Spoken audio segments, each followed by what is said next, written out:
On April 20th, 1828, French explorer René Caillié became the first European to return alive from a visit to the ancient African city of Timbuktu. Yes, this ancient city, located in Mali, is indeed a real place, a mysterious and fabled city of almost mythological proportions to 19th century Europeans. Enough so that the Société de Géographie in Paris offered a 10,000 franc award to any European that could travel to Timbuktu and return alive with an account of the mysterious city.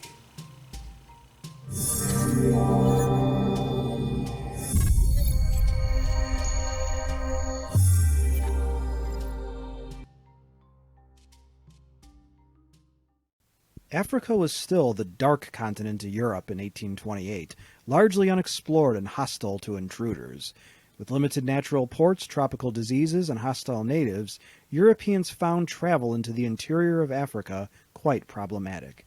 Remember, guns were mostly flintlocks at that time, not reliable under wet conditions and slow to reload.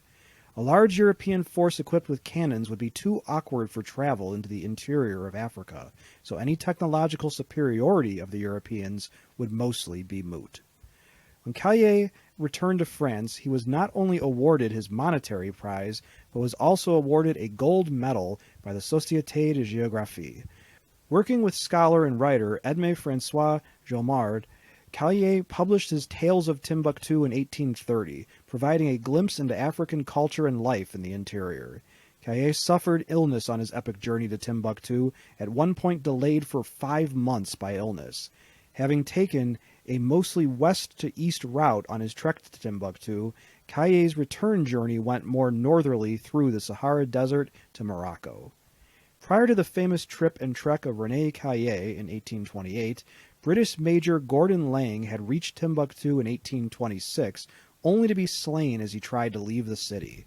Not only was Caillié awarded the monetary prize and the gold medal, he was also awarded the Legion of Honor and a pension by the French government, which also paid for the publishing of his accounts of Timbuktu. Sadly, Caillié died in 1838 at the age of 38 of tuberculosis, a common fatal malady in the 19th century. His trip to Timbuktu and back was all the more remarkable because he managed it alone. He had started with a single companion, but got to Timbuktu and back by himself.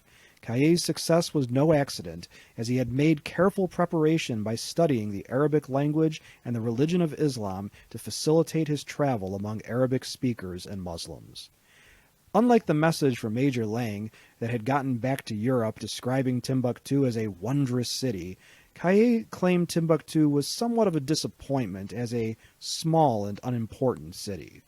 So much for the reputation of fabled and fantastic things in Timbuktu, at least by European standards.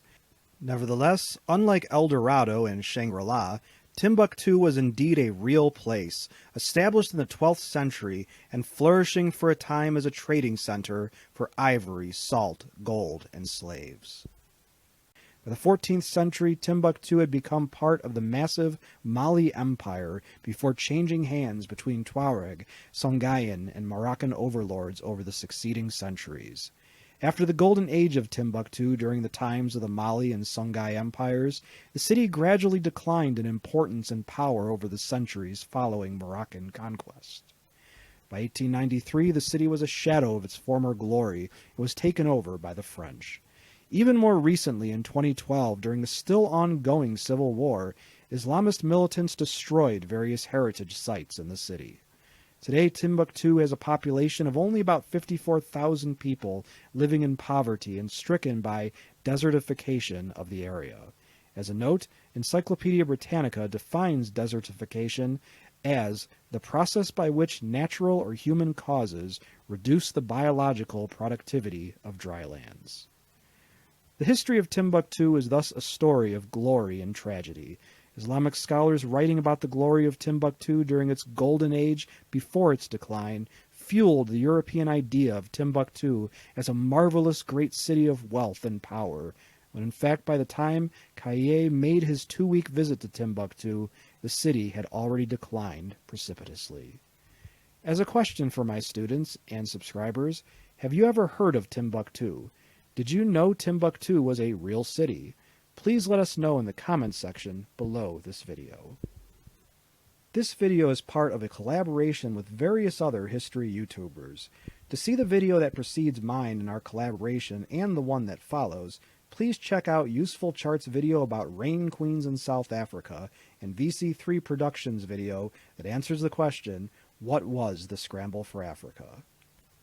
If you like this video and would like to receive notification of new videos, please feel welcome to subscribe to History and Headlines and become one of our patrons. Your viewership is much appreciated.